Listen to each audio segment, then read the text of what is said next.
This is going to be Shawn Yu versus Dillon Winter. Actually, this is a pair down. Dillon Winter and playing Junk Stoneblade is 5-1-1 against Shawn Yu playing Punishing Maverick.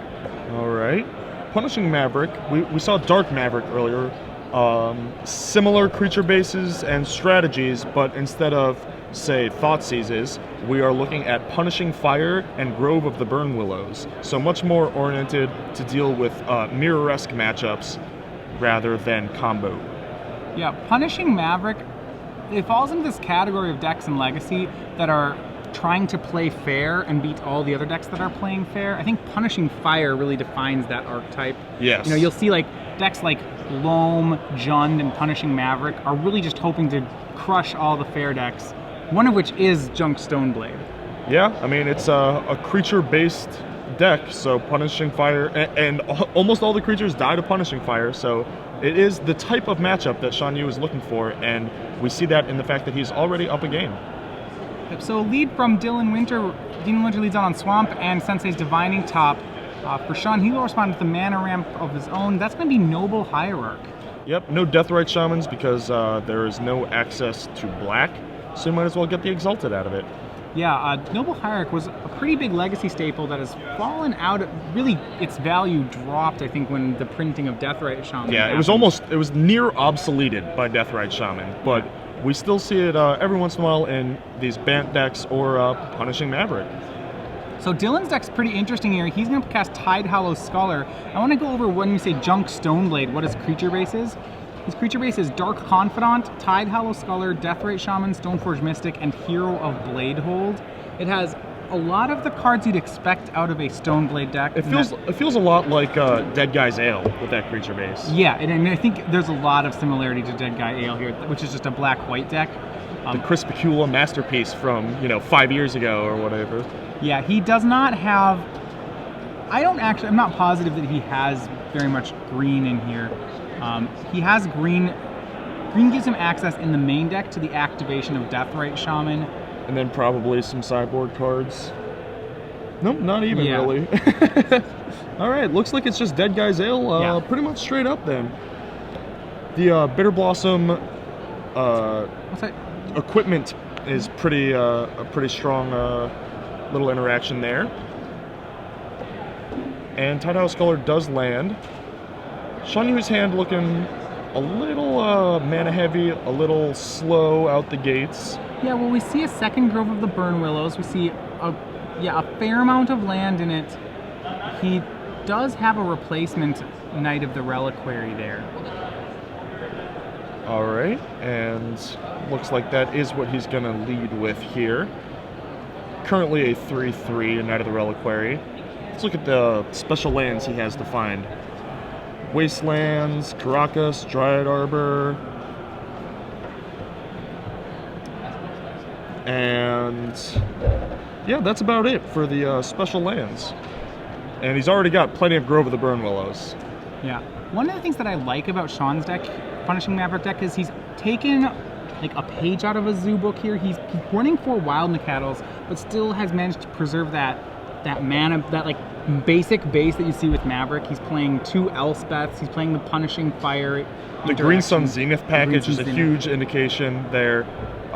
The Sylvan Safekeeper is a really awesome Green Sun Zenith target for these creature decks. All right, so second Tidehollow Scholar hits for Dillon. He's going to go ahead and take the Green Sun Zenith. That leaves Shawn with just Knight of the Reliquary in his hand. It is the second Knight of the Reliquary, so he's going to have some pretty large creatures on the battlefield. Yep. But a Dead Guy Ale deck does play a lot of removal, so if Dillon can remove those creatures, he should be in the clear, thanks to those 2 Tidehollow Scholars. Yep, looks like a Punishing Fire in Shawn Yu's hand is about to go to town on these Tidehollow Scholars, though.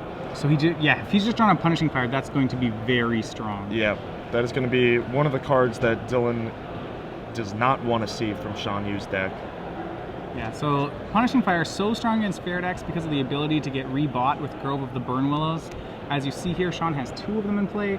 Basically allows him to just tap a Grove of the Burn Willows, and buy back a Punishing Fire. It comes at the cost of his opponent gaining 1 life. Not a huge cost. Yeah, which is not a cost most of the time. You know, it's pretty unfair when your card advantage engine also impacts the board, which is exactly what Punishing Grove does. So you see Dillon stuck on 2 lands. He does have a lot of weapons in his hand, including Lingering Souls, Dark Confidant, Swords to Plowshares, and Liliana of the Veil. But right now, the difficulty is that all of those cards look like they may be trumped by this engine, this Punishing Fire. Yep. Yeah, that is one of the weaknesses of Dead Guy's Ale is the creatures are a little small, a little on the small side, a little susceptible to this Punishing Fire. And the way to combat it is usually the Wastelands, but I'm not sure that Dillon has Wastelands to go after those Grove of the Burned Willows. Doesn't look like he does. What about Graveyard Hate in the sideboard? 1 Rest in Peace? Yeah, there's not. He does have 1 Rest in Peace in the sideboard, and that's really it for his way to interact with the graveyard. All right. Now, depending on how Game 1 went, it's unclear whether or not he saw Punishing Fires in the deck. So we're not even positive that he would have boarded in the Rest in Peace. Yeah. I would venture a guess that the game went long enough that he saw at least a Grove, probably Punishing Fire itself, especially because Shawn won.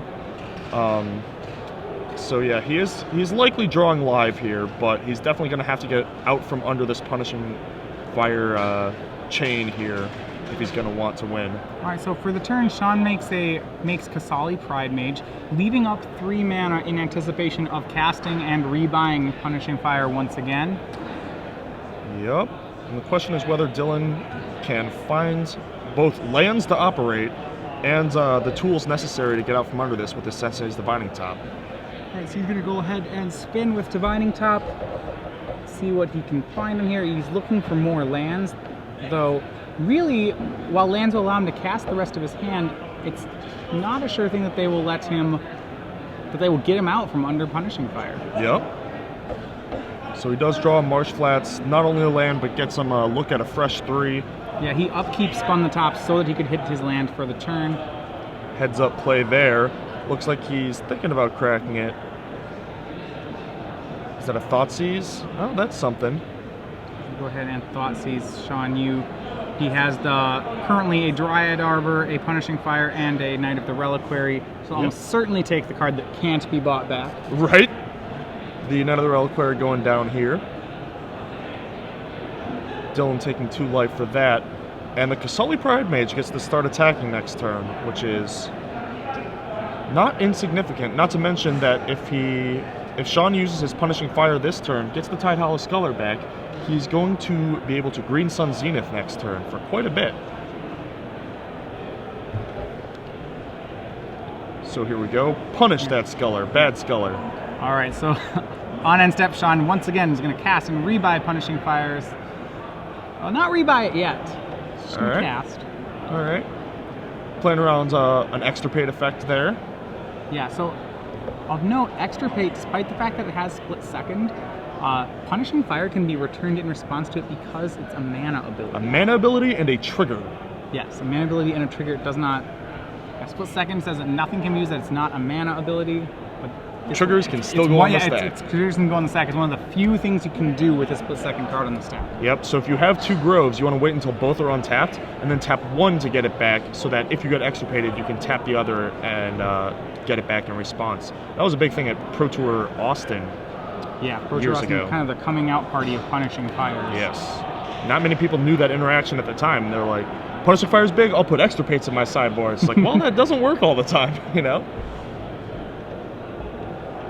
So Dillon does fetch out a scrub land here, and is going to look at the fresh 3. Yeah, he's dropped down to 13. Now, the scary part about Punishing Fire, especially against a creature deck, is not only does it take care of all your threats, but it eventually kills you on top of it.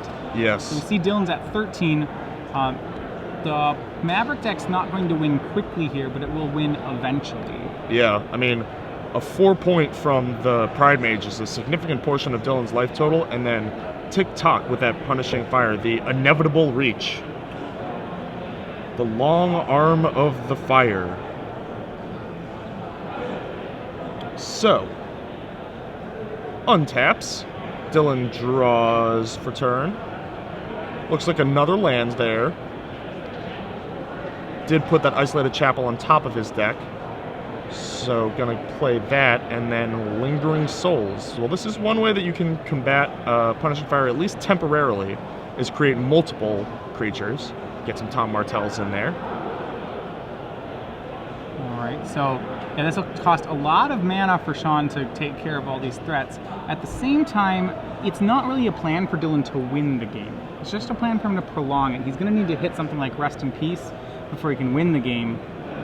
And really, he needs to take care of Kasali Pride Mages before he does that. Yes.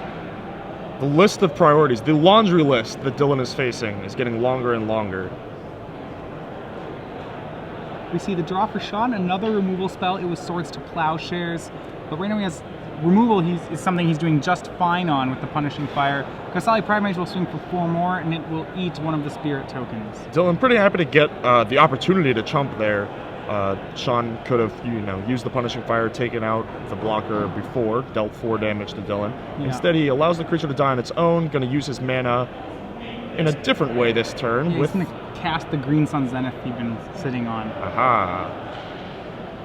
And at Scavenging Ooze? Yeah, at 2, it's almost certainly Scavenging Ooze to deal with this Lingering Souls. And he's going to eat the souls before Dillon gets a chance to flash it back. Brutal. Dillon's like, hey man, I was using that. Yeah, on top of that, Ooze is a really good attacker right here. Remember that Shawn killed 2 Tide Hallow Scholars earlier on in the game, so there's plenty of food to put Scavenging Ooze to a very reasonable size here. Yep, absolutely. Dillon topping here, end step, looking for a way out.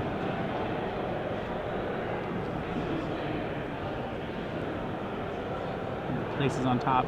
You will see if he... So, remember his first priority is to get rid of Kasali Pride Mage here. So, we'll see if he can get to that spot. He put a Bayou on top of the deck. Does not bode well. Well, it gives him access to green, which I think we determined is just for Deathrite Shaman. Yeah. So he's gonna, before playing his land, he's gonna look 3 more, see if he can find something. Yep, gets to look 1 deeper. He didn't confidently flip something into play, so that's that's something.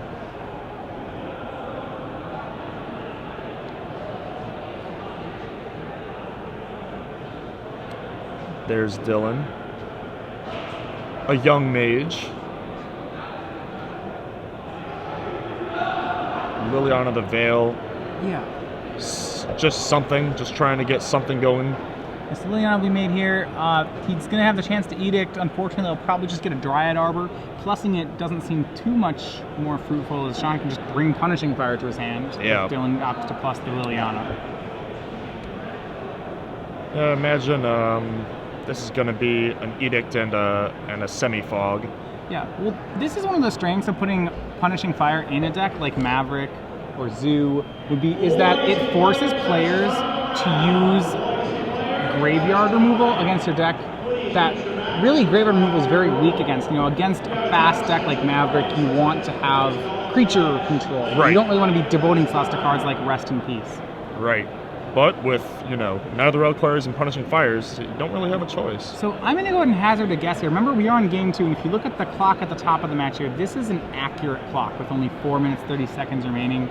I'm going to guess that what happened is game 1, Shawn established Punishing Fires in the same way he did this game, and yeah. Dillon tried to play it out the entire game. Yep. It looks like game 1 took about 30 minutes.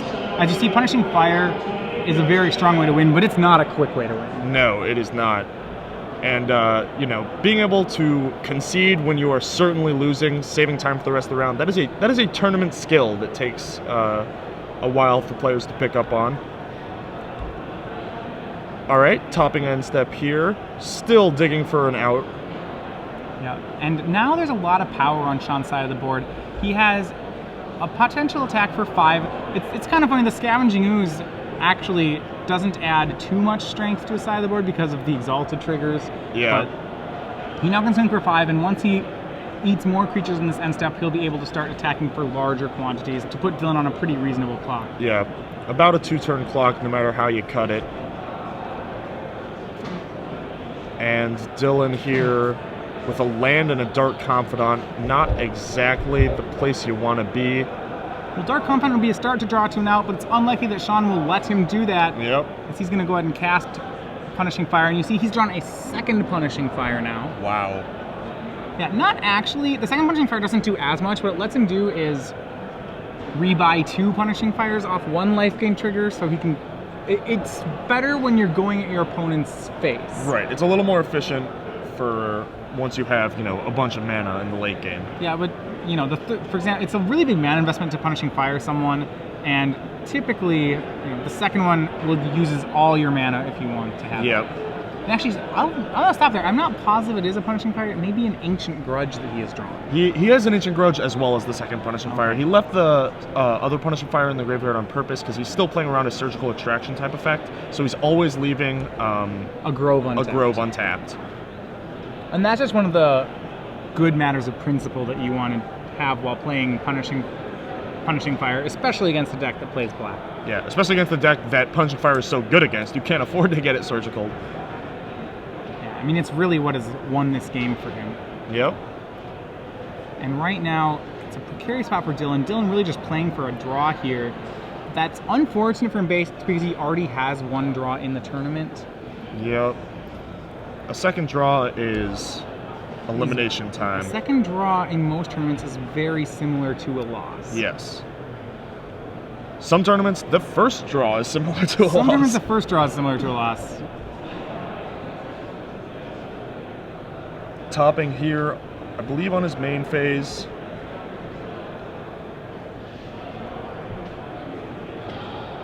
Shawn, you gonna look at his graveyard, see how much food his ooze has. Yeah, and we're just going to go ahead and count through this. The Dark Confidant joined the Tide Hollow Scholar in the graveyard. Dillon puts 3 back. Haha! He's Jite! going to go for Umezawa's Jite. The difficulty is that I don't think Shawn will let him stick that to a creature. I think also Shawn actually may have Dillon dead next turn. Yeah, he looks pretty dead to me. Yeah, Ooze is going to eat its way up. The question is whether Shawn is going to show off that he had Ancient Grudge for the Jite anyway. There's no need for that. In response, I was wondering if in response to the top, he could have grudged the top. Oh, he could have. That was an option available to him. But opting not even to do that, we see Dark Confidant for Dillon Winter. All right. All right, and I think now is going to be where we see Shawn unload his hand. He's going to start by Punishing Firing the Dark Confidant. He's going to use a green mana there to activate Scavenging Ooze to eat Dark Confidant. That's going to trigger Punishing Fire, which he'll pay both Punishing Fires. He's going to pay a red to get the first one back, and he's going to opt not to get the second one back. Nope, just using Noble Hierarch to eat something else with the Ooze. The Ooze going up to 2 for the Dark Confidant for the first activation. I think going up 1 more if the Noble Hierarch was indeed used. Judge reminding that you do have the life gain on Scavenging Ooze is not something you can miss. If you put the trigger on, it is implied that you get the life. Yep. And this should be lethal. This is a swing for 6 with the Punishing Fire in Shawn's hand. That should be 8 damage. I'm no math scientist. 4, 2, and 2. Thanks for spelling that out for us. All right, that's going to be 8. All right. He's actually just going to eat 2 creatures to make it 6 and 2. That works as well. 6 and 2 also adds up to 8. Yes. All right, so Shawn Yu at 2-0 defeats Dillon Winter. That will move Shawn up to 7.